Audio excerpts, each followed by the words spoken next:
எல்லோருக்கும் வணக்கம். பயமா இருக்குது, ரொம்ப பயமா இருக்குது. ஏதாவது அமைதிக்கு பின் பெரிய பூகம்பம் இது வந்துருமா அப்படின்ற மாதிரி ஒரு பயம். என்ன காரணம்னா, இன்னைக்கு மார்க்கெட் எதுக்கு ஓப்பன் பண்ணாங்கன்னே புரியாதபடிக்கு ஒரு பாயிண்ட் கூட ப்ளஸ்லையும் க்ளோஸ் ஆகல, ஒரு பாயிண்ட் கூட மைனஸ்லையும் க்ளோஸ் ஆகல.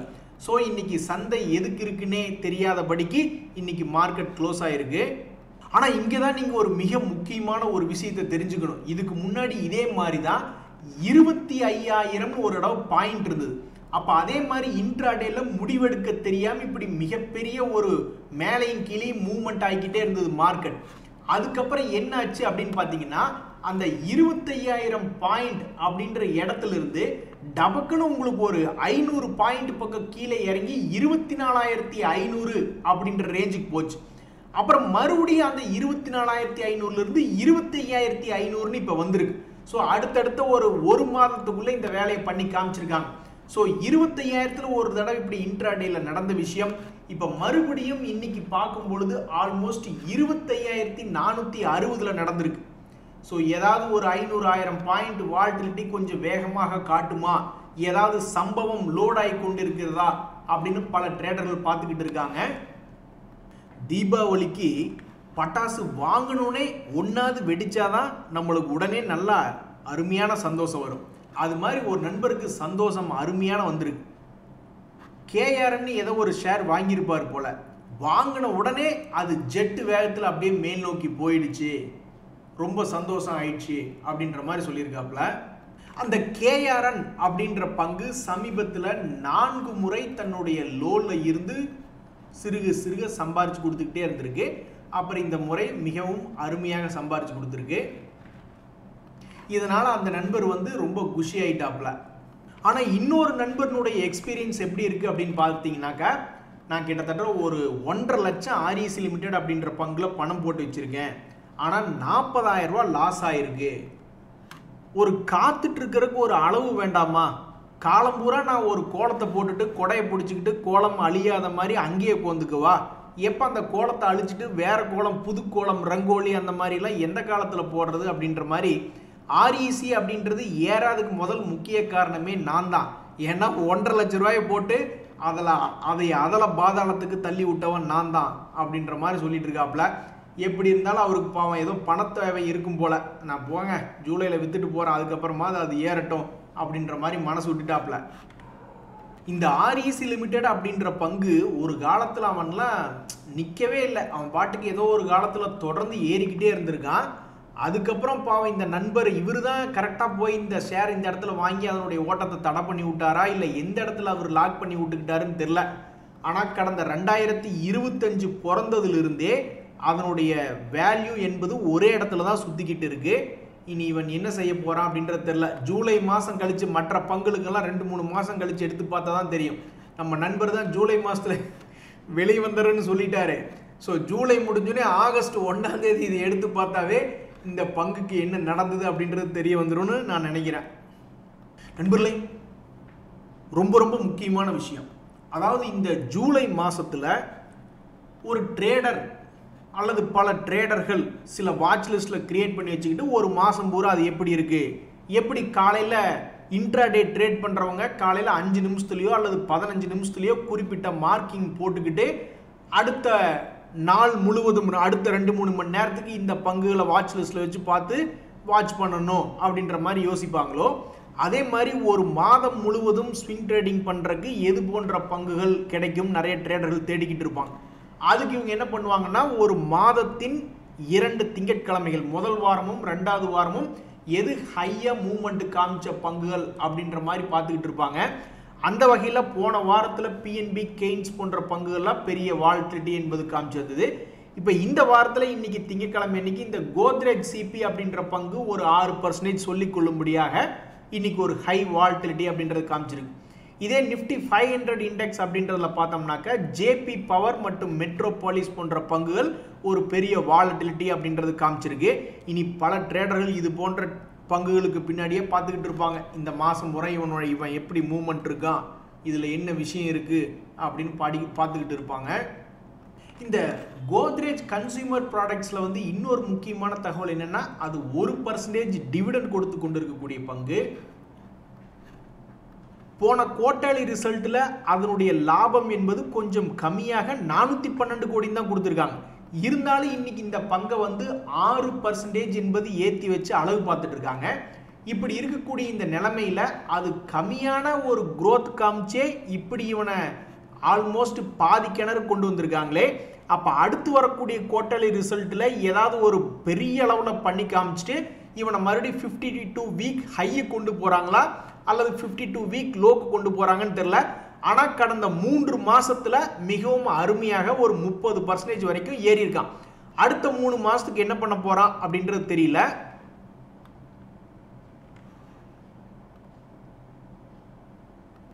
நண்பர்களே, இந்த மனப்போராட்டம் எல்லாருக்குமே வரும். ஒரு நண்பர் சொல்றாரு, இந்த ஜேபி பவர்ல எனக்கு 30% லாபம் இருக்கு, ஆனா இதை விட்டுறக்கு எனக்கு மனசே வரல. என்னுடைய கதையை கேட்டீங்கன்னா சில காலம் முன்னாடி கிபி மாதிரி 1.5 வருஷத்துக்கு முன்னாடி 2024 பிப்ரவரிக்கு போனீங்கன்னா அப்போ நான் 22 ரூபாயில் ஆரம்பித்தேன் இந்த ஜேபி பவர் ஷேரை நம்பி. ஆனால் அவன் என்னடான்னா சரசரன்னு கீழே போயிட்டான். அதை ஏவரேஜ் பண்ணி கடைசியில் இப்போ பார்த்தாக்கா 30% லாபம் இருக்குது. ஆனால் இந்த லாபத்தை விட்டுறக்கு எனக்கு மனசே வரல அப்படின்ற மாதிரி சொல்கிறாரு. இப்போ 30% லாபத்தில் இருக்கக்கூடிய இவருக்கு திடீர்னு இன்னும் இன்னைக்கு எப்படியோ 20% ஏறிட்டான். இன்னும் தொடர்ந்து மேல் நோக்கி ஏறி இவருக்கு மனசுக்கு இன்னுமே திருப்தி. ஏன்னா 1.5 வருஷமா உட்காந்துருக்காப்ல. அதுக்கப்புறம் இவருக்கு ஒரு சின்ன சந்தோஷம் என்பது கிடைச்சிருக்கு. மேலும் மேலும் ஏறதுக்கு அந்த ஆண்டவன் தான் அருள் புரிய வேண்டும். நண்பர்களே, இந்த விபிஎல் ஷேர் அப்படின்ற ஒரு பங்கு பல ட்ரேடர்கள் வந்து கையில பைனாக்குலரை வச்சுக்கிட்டு பார்த்துக்கிட்டு இருக்காங்க. இந்த விபிஎல் என்ன ஏதாவது ஒரு ரிவர்சல் கீது வருமா? அட, நீ உண்மைக்கு கூட ரிவர்சல் வேண்டாம். ரிவர்சல்னா கீழே இறங்கி கொண்டு இருக்கக்கூடிய ட்ரெண்டு அப்படியே திரும்பி மேல் நோக்கி தன்னுடைய ஹையை நோக்கி போறதா ரிவர்சல். நீ அப்படி ரிவர்சல் கூட போட வேண்டாம். எங்களுக்கு மன அமைதி அப்படின்றதே போயிடுச்சு. சும்மா ஒரு விளையாட்டுக்கு ஒரு ஃபேக்காக ஒரு நாடகம் நடிக்கிற மாதிரி சும்மா இப்படி ஒரு 550 ரூபா வரைக்கும் வந்தீங்கன்னா கூட எங்களுக்கு ரொம்ப மன நிம்மதியா இருக்குமே அப்படின்ற மாதிரி பல ட்ரேடர்கள் இந்த விபிஎல் அப்படின்ற ஷேரை பார்த்துக்கிட்டு இருக்காங்க. நீ ஃபுல் ரிவர்சல் கூட காமிக்க வேண்டாம். சும்மா இப்போ ஸ்டாக் மார்க்கெட்டில் விப்ஷா அப்படின்ற மாதிரி சொல்லுவாங்க, அல்லது ஃபேக் பிரேக் அவுட்டு அல்லது ஃபேக் ரிவர்சல் அப்படின்ற மாதிரி நீ முழுசுக்கும் போக வேண்டாம். பாதி கிணறு வந்துச்சுன்னா கூட எங்களுக்கு போதுமே. ஏன் அப்படின்னாக்கா, ஏன் பல ட்ரேடர்கள் அப்படி எதிர்பார்க்குறாங்கன்னா, ஃபியூச்சரில் எதிர்காலத்தில் அடுத்த 2-3 வாரத்துக்கு மிகப்பெரிய தகவல்கள் இருக்குது. இதனுடைய சொந்த ரிசல்ட்டே வரப்போகுது. அதே மாதிரி ட்ரம்ப் அவர்கள் எந்தையாவது ஒன்று பேசிகிட்டு இருக்காரு, அல்லது மற்ற கம்பெனிகளுடைய ரிசல்ட் நல்லா இருக்குது, பொருளாதாரம் நல்லா இருக்குது அப்படின்ற மாதிரி பட்சத்தில் நெல்லுக்கு பாயிறது புல்லுக்கும் பாயிற மாதிரி மார்க்கெட்டில் ஒரு நல்ல நியூஸ் வந்துச்சுனாக்கா அது பல பங்குகளுக்கு பாசிட்டிவாக கூட இருக்கிறதுக்கு வாய்ப்பு இருக்குது. இப்படி எத்தனையோ நியூஸ் இருக்கிறதுனால நீ ஒரு ஃபேக் பிரேக் அவுட்டாவது காட்டு. முழுசுக்கு நீ ரெக்கவரி எல்லாம் பண்ண வேண்டாம். சும்மா ஒரு ஃபேக் பிரேக் அவுட் ஒரு 5% 10% ஏறினா கூட எங்களுக்கு மகிழ்ச்சியாக இருக்குமேனு காலில் விழுகாத குறையாக காலில் உள்ள ட்ரேடர்கள் வந்து காலில் விழுகாத குறையாக மன்றாடி கேட்டுக்கிட்டு இருக்காங்க இந்த விபிஎல் ஷேரு. ஸோ இந்த குவார்ட்டர்னுடைய ரிசல்ட் சீசனில் இந்த விபிஎல் ஷேருக்கு சந்தோஷம் வரப்போகிறதா? சமீபத்தினுடைய ஹையை திருப்பி பிடிக்க போகிறதா? அல்லது இந்த டெப்த்தை அப்படியே கீழே இறக்கி புது லோ என்பதுக்கு போக போகிறதா அப்படின்றது பொறுத்திருந்து பார்க்கணும். ஸ்டாக் மார்க்கெட்டில் எல்லாருக்குமே தெரியும், 80 to 90% வந்து அது சிரமமாக தான் இருக்கும் மார்க்கெட்டில். அப்புறம் மீதி ஏதாவது ஒரு 10-20% அப்படியே கூட நம்ம பார்த்தோமே. ஒரு நண்பர் 1.5 வருஷமாக ஜேபி பவரில் உட்கார வச்சுக்கிட்டு இப்போ தான் ஏதோ ஒரு 30% ஏறி வந்திருக்கு. பட் 1.5 வருஷத்தில் 30% என்பது மோசம் இல்லை. அந்த மாதிரி எப்பாவது ஒரு நாள் தான் மீதி 10% 20% தான் சந்தோஷம் வரும்.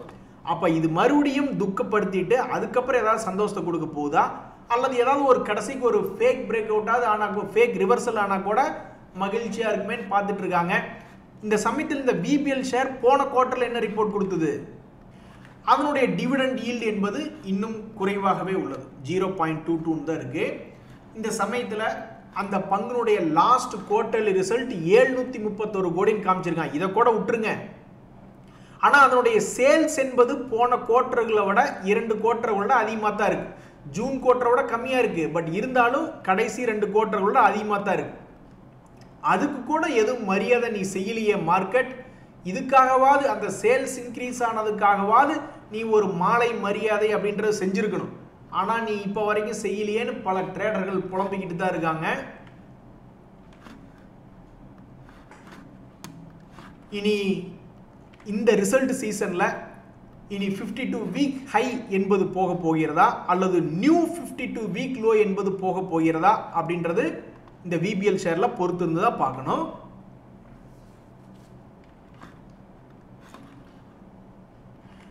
நண்பர்களே, ஒரு மிகப்பெரிய ஒரு தகவல் ரொம்ப வைரலா போயிட்டு இருக்கு. என்னைக்குமே நீங்க உண்மைத்தன்மை என்ன அப்படின்றத செக் பண்ணிக்கணும்.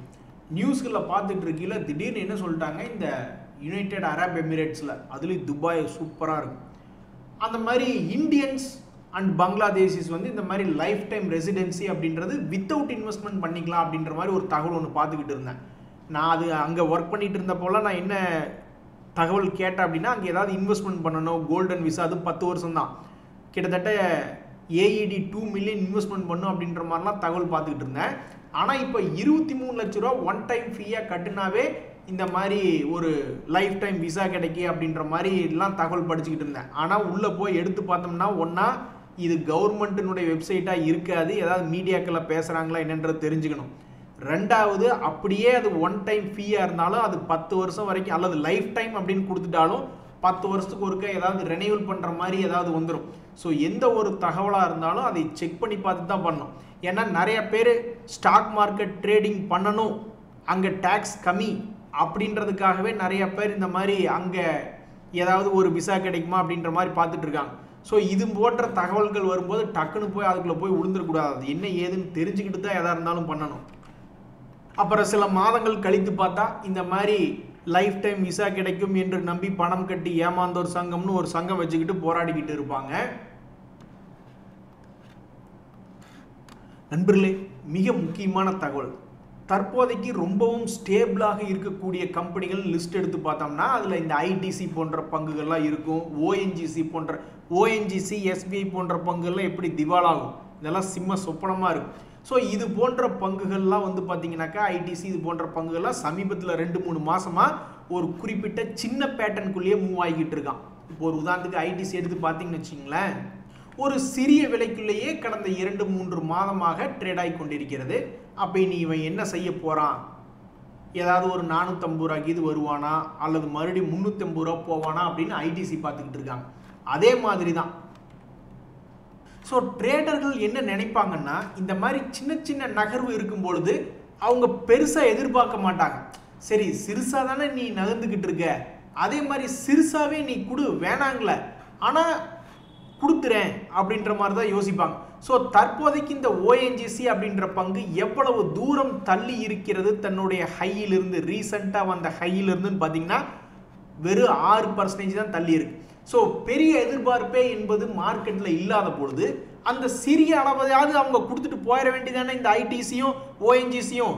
இப்போ என்ன குறைச்சல், எத்தனையோ பங்குகள் அவன் பாட்டுக்கு கீழே விழுந்துட்டு பெரிய அளவில் 30-40% ஏறிட்டு இருக்கும் பொழுது ட்ரேடர்களுடைய எதிர்பார்ப்புக்கு தகுந்த மாதிரி ஆனால் அந்த ஒரு 6% கொடுத்துட்டு போறதுல என்ன தவறு அப்படின்ற மாதிரி நிறைய பேர் கொதிச்சு எழுந்து போயிருக்காங்க. சீக்கிரம் கொடுத்துட்டாங்கன்னாக்கா அந்த ட்ரேடர்களுக்கெல்லாம் ஒரே சந்தோஷமா இருக்கும்.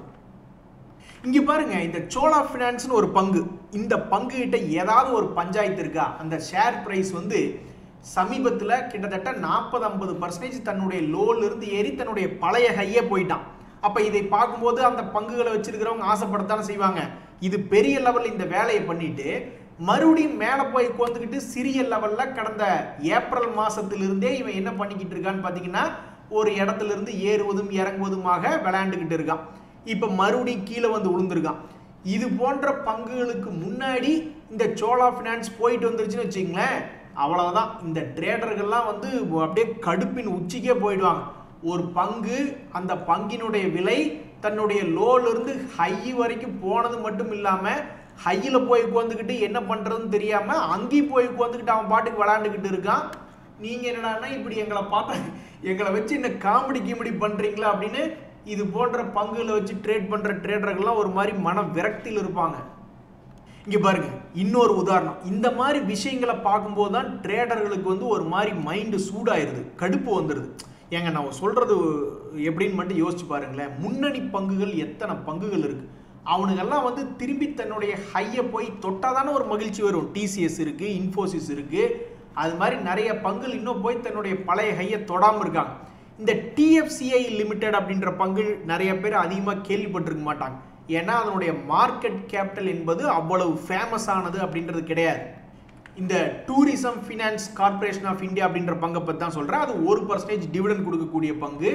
அதனுடைய மார்க்கெட் கேபிட்டல் என்பது பார்த்தீங்கன்னாக்கா வெறும் 2585 கோடி தான்.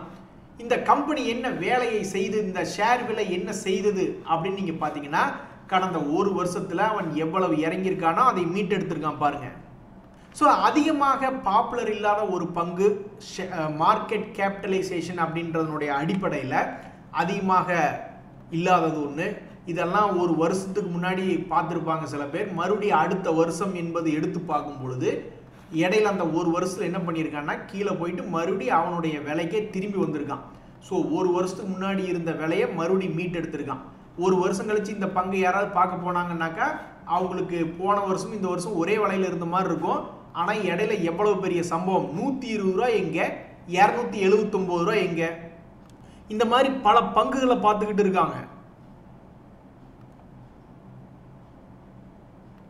இதுவும் இந்த ஈஸி ட்ரிப் பிளானர்ஸும் வந்து கிட்டத்தட்ட ஒரு டூரிசம் ரிலேட்டடான, டிராவல் ரிலேட்டடான ஒரு பங்குன்னு வச்சிங்களேன். இதனுடைய டிவிடெண்ட் ஈல்டு என்பது 0.48%. இவன் என்ன பண்ணி வச்சிருக்கான்னு நீங்கள் நினைக்கிறீங்க? 10 ரூபாய்க்கு இவன் குப்புன்னு கீழே விழுந்ததான் மிச்சம். சமீபத்தில் 20 ரூபாய்களில் இருந்த பங்கு 50% என்பது இறங்கியிருக்கு. ஒரு பங்கு தன்னுடைய உச்சியிலிருந்து 50% என்பது இறங்கியிருக்கு.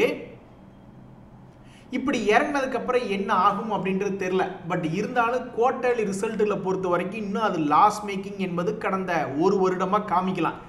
இப்போ நீ அடுத்து வரக்கூடிய குவார்ட்டரில் ஏதாவது ஒரு 30 கோடி 40 கோடின்னு லாபம் காமிச்சதுன்னா ரொம்ப மகிழ்ச்சியாக இருக்குமே அப்படின்னு இது போன்ற பங்குகளையும் சில பேர் பார்த்துக்கிட்டு இருக்காங்க. இந்த பங்குமே மிகவும் குறைவாக வெறும் 3665 கோடி மதிப்பிலான பங்கு தான் மார்க்கெட் கேபிட்டல். அதே மாதிரி டூரிசம் சைடு இந்து ஹோட்டல் அப்படின்ற ஒரு பங்கும் இருக்கு. ஸோ நிறைய பங்குகள் கீழே விழுந்தா மேலே ஏறினா, சில பங்குகள் கீழே விழுந்தா எந்திரிக்கிறது இல்லை, அப்படியே எல்போர்டு மாதிரி கீழே இருந்துடுறானுங்க.